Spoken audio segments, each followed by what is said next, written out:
बिस्मिल्लाहिर्रहमानिर्रहीम। पाकास्टर के साथ मियाँ ताहिर और मेरे साथ हैं मियाँ खलील साहब। मोहम्मद अली साहब इन दिनों आउट ऑफ कंट्री हैं, तो वो कुछ दिनों में हमें ज्वाइन कर लेंगे इंशाल्लाह। तो जैसे वो ज्वाइन करेंगे फिर हम तीनों बैठ के आपको मिला करेंगे जो इस पे गुफ्तगू करते हुए। तो आज जो फैसला एक आया हुआ है वो सब लोग मेरा ख्याल उसके हवाले से हम जानना चाहते हैं। लेकिन उससे भी जो लेटेस्ट डेवलपमेंट थी, मैं not the greatest but latest की बात कर रहा हूँ। तो वो थी जो रात गए गुफ्तगू हुई और गुफ्तगू सामने आई डिप्टी एमडी आईएमएफ की। तो उस बारे में मियाँ खलील साहब आपको करते हैं, ब्रीफ करते हैं। जी मियाँ साहब बताइए कि आईएमएफ के इजलास में क्या हुआ और डिप्टी एमडी ने पाकिस्तानी मईशत के बारे में कोई बातें की हैं, वो जरा ब्रीफ कीजिएगा, उसके बारे में बताइएगा। जी मैं सब इसमें हुआ ये है कि कल एक पाकिस्तानी मईशत के लिए बड़ी पॉजिटिव खबरें सामने आई हैं। उसमें जो उनके आईएमएफ के साथ मीटिंग परसों भी हुई थी, कल दोबारा हुई, रात को हुई। उसमें जो उनका डिप्टी एमडी है उन्होंने वाज़ेह तौर पे कहा कि पाकिस्तान ने अब तक जो इक़दाम किए हैं आईएमएफ से मुतमईन है, और इसलिए हमें उम्मीद है कि पाकिस्तान अब एक इकनॉमिकली एक ट्रैक पे जा रहा है, और ना ही पाकिस्तान को डिफॉल्ट होने का कोई खतरा है और ना ही पाकिस्तान का है। लेकिन फिलहाल हालात ख़राब ज़रूर हैं, लेकिन हुकूमत जो इक़दाम कर रही है उनसे पाकिस्तान के जो माशी हालात हैं वो बेहतरी की तरफ जा रहे हैं। उसके अलावा भी कुछ मार्केट में खबरें रही उसमें आज और कल में कुछ नंबर आए थे गाड़ियों की फरोख्त के, हमें हर महीने आते हैं। पहली दफ़ा हुआ कई महीने के बाद मार्च में जो गाड़ियों लोकल मैन्युफैक्चरिंग करते हैं कंपनी, उनकी गाड़ियों की फरोख्त में 60% तक इजाफा देखा गया फरवरी के मुकाबले में, और ये कई महीने के बाद हुआ है। उसके बाद स्टेट बैंक की एक रिपोर्ट आई थी कर्जों के हवाले से, उसमें भी फरवरी में वफाकी हुकूमत के जो कर्जे हैं उनमें 600 अरब रुपए की कमी हुई है, जो पिछले मुसलसल 4-5 साल से हर माह मुसलसल 300-400 अरब बढ़ रहे थे। उसमें भी पहली दफा 600 अरब रुपए की इस महीने कमी हुई है। उसमें 200 अरब का तो हम कह सकते हैं कि जो रुपये की कदर में बेहतरी हुई है डॉलर के मुकाबले में, 200 अरब डॉलर का तो उसका इम्पैक्ट है। लेकिन तकरीबन 400 अरब हैं जो नेट डिक्रीज हुए हैं वफाकी हुकूमत के कर्जे, और ये बड़ी अच्छी खबर है। लेकिन उसमें मेरे साथ बात यह है कि इकोनॉमिकली हुकूमत स्लो एंड स्टडी कुछ ना कुछ कर सकती थी, कर रही है। लेकिन ये जो आपको पता है सुप्रीम कोर्ट में आजकल जो सियासत और आईनी बहरान चल रहा है, उसका इम्पैक्ट हो सकता है, इसका नेगेटिव इम्पैक्ट पड़े। जो स्मूथली चलना शुरू हुए हैं उसमें दोबारा ब्रेक्स लग जाएं। और वो जो आपने एक दिन पहले भी अर्ज किया था कि जो चीफ जस्टिस ऑफ पाकिस्तान है, उन्होंने गवर्नर को बुलाया, उसको बुलाया, और वो फाइनेंशियल मामला में दाखिलत कर रहे हैं। फिर उन्होंने 8 रुकनी बेंच बना के हुकूमत को बरह रास्त आपने बताया था कि भाई चैलेंज किया है कि भाई ये मेरी स्ट्रेंथ है, मुझसे आप मुकाबला करके देख लें। और उसी का नतीजा हमने देखा है, जो सुप्रीम कोर्ट ने एक बमशल कल किया है फैसला कि वो एक कानून जो बना ही नहीं है उसको उसको रोक दिया कि आप उसको बना भी नहीं सकते। और इसके बाद पार्लियामेंट ने उसका जवाब दिया। इस बारे में आप हमें बेहतर बता सकते हैं कि हुकूमत ने और जो चीफ जस्टिस साहब ने जो कल आपस में आमने सामने आए हैं उसके क्या असरात होंगे और असल वाकयात क्या है। जी मियां साहब। अब सही कह रहे हैं आप, एक बॉम्बशेल था कल का जो फैसला था 8 रुकनी बेंच का, जिसकी सरबराही चीफ जस्टिस कर रहे थे।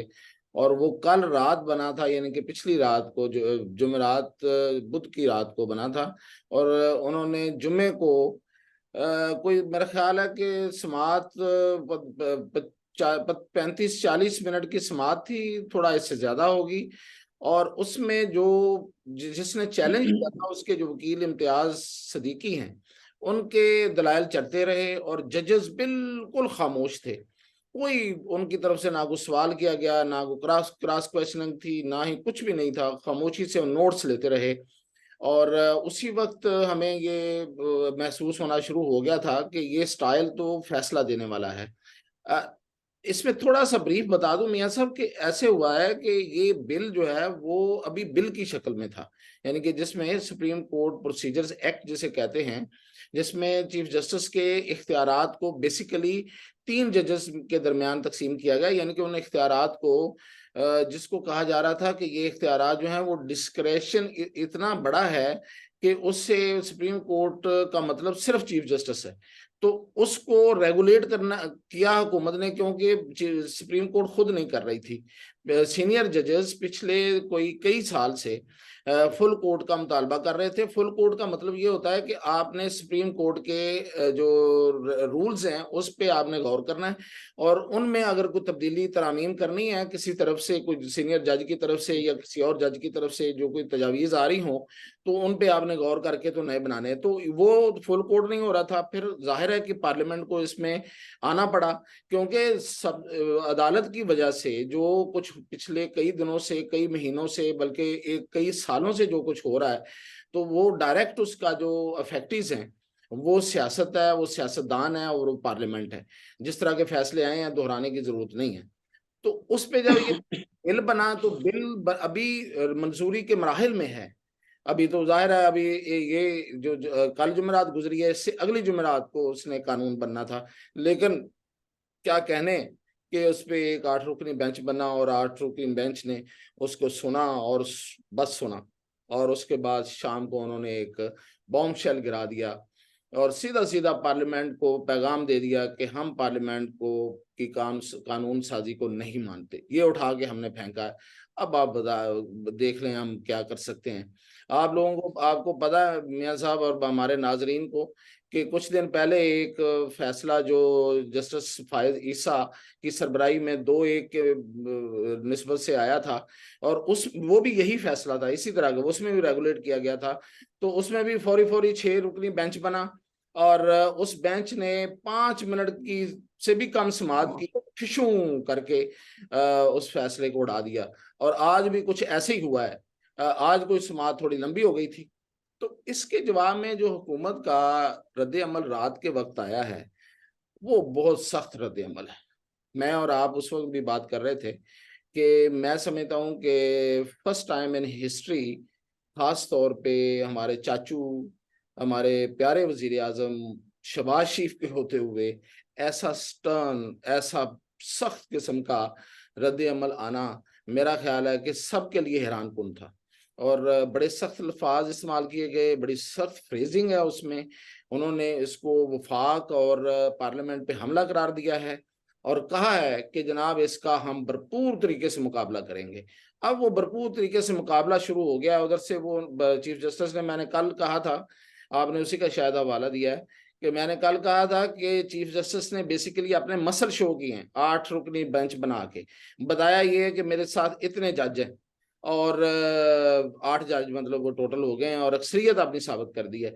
और दूसरी बात उसमें उन्होंने, चीफ जस्टिस ने ना सिर्फ ये कि कल मसल शो किए थे, बल्कि एक मिसाल भी बनानी, मैंने कहा था कि वो मिसाल बनाने जा रहे हैं, एक ऐसी मिसाल जो इससे पहले नहीं है, कि कानून बनने से पहले ही कानून को उड़ा दिया जाए, यानी कि उसको उसकी शक्ल में आने से पहले ही उसको फायर कर दिया जाए और खत्म। तो यही हुआ। अब आज कोई 11-12 बजे के करीब कोई इजलास है, और उसके बाद फिर पार्लियामेंट का इजलास है। पहले हुकूमत अपने लोगों का इजलास कर रही है, और फिर जो पार्लियामेंट का इजलास है इन कैमरा, और उसमें मिलिट्री क़यादत भी आ रही है। बेसिकली तो उस इजलास का नाम उन्होंने सिक्योरिटी से मुतल्लिक ही रखा है, लेकिन ये बड़ा सिग्निफिकेंट है, ये मैसेज होगा। और अब ये कैसा मैसेज होता है उसका अलामियात बताएगा। तो मेरा ख्याल है कि अगर तो आज का इजलास अपना एलामिया, स्पीकिंग एलामिया ना हुआ और गोलमोल एलामिया हुआ, तो फिर तो चीफ जस्टिस की फतह फतह रहेगी, जो उन्होंने आज गेन किया है ये फैसला देके। तो अगर एलामिया बड़ा स्पीकिंग हुआ, जाहिर है कि स्पीकिंग का मतलब ये कि फिर उसमें मिलिट्री क़यादत की राय भी शामिल होगी, तो फिर तो जाहिर है कि फिर बड़ा सख्त जवाब है। और फिर हेड ऑन कोलिजन का अरूज आप समझें कि आज होगा। और आज ही जिस तरह आपने पहले जिक्र किया है कि वो सेक्रेटरी खजाना और स्टेट बैंक के गवर्नर को बुलाया हुआ है चीफ जस्टिस ने, इलेक्शन से मुतल्लक जो पिटीशन है उसमें तौहीन अदालत की कार्रवाई के नज़दीक नज़दीक कुछ जाते हुए नोटिस जारी हुए हैं। और उसमें पिछले दिन जो उसमें हुई थी कार्रवाई, उसमें चीफ जस्टिस ने कहा था कि तौहीन अदालत की कार्रवाई है, लेकिन तौहीन अदालत से ज्यादा अहम यह है कि फंड्स फराहम कर दिए जाएं, तो मतलब आप देखते हैं कि उसमें भी चीफ जस्टिस कोई नया बॉम्बशेल भी फेंक सकते हैं, क्योंकि ये रोज बरोज एक ऐसे ऐसे ऐसे वाकयात रूनुमा हो रहे हैं कि तारीख की आंख ने इससे पहले वो नहीं देखे। और खबरें हैं कि कोई चीफ जुडिशियल कॉलोनी में कहीं कोई स्कफल हुआ है। बस क्या बताएं, कोई खबर है, हम मैं उसको कोई आपको मियां साहब खुल के बता नहीं सकता। बड़ा वहां पे कुश्ती नमा काम हुआ है कोई। अब वो हुआ किसके दरमियान है, वो बताने से मैं क्या बताऊं आपको कि जान की अमान पाऊं। तो ये सूरत हाल है। तो मियां साहब इसके साथ ही जी जी जी मियां इसमें साहब। ये भी हुआ है कि पता चला कि ये जो कुछ भी हुआ चीफ जस्टिस के कमरे में हुआ है, जो उसमें आप उसको जो मर्जी कह लें, मियां लड़ाई साहब कहें, आपने जो नाम मर्जी ले कहें। दिया, मुझे तो बड़ा डर लगता है। मैं किसी का नाम नहीं ले मैंने रहा, सिर्फ कमरे कि का मैंने सिर्फ एक कमरे का बात, नाम लिया। हाँ एक बात मैं बता रहा हूँ कि ये खुलेआम हुआ है और सही। उधर कई लोग मौजूद थे और कोई कहीं पता नहीं इर्द गिर्द कुछ स्टिक्स भी मौजूद थी, कोई बहुत ही फिल्मी सीन हुआ है वहां पे। एक की बात हमें आपने तो इशारा दे दिया, अब देखते हैं कि क्या हुआ, उसके बारे में पता चल जाएगा। इसमें मैं सर एक बात मुझे आपकी बातों से याद अमी सामने ख्याल आया कि चीफ जस्टिस साहब जो कर रहे हैं, जिस तरह के फैसले दे रहे हैं, अब हो सकता है चंद दिनों या हफ्तों बाद वजीर कानून, अटॉर्नी जनरल या वजीर दाखिला अदालत में खड़ा हो जाए सुप्रीम कोर्ट चीफ जस्टिस के सामने कि जनाब चीफ साहब, आपने इस केस के बारे में जो सुना है, जो समझा है, वो हमें बताएं, क्योंकि इस बारे में फैसला अब हम देंगे। आप सिर्फ ये बता दें कि आप इससे क्या समझे हैं। आपने केस की समाअत जरूर की है, लेकिन अब फैसला मैं दूंगा, क्योंकि जी क्यों मैं वजीर कानून हूँ।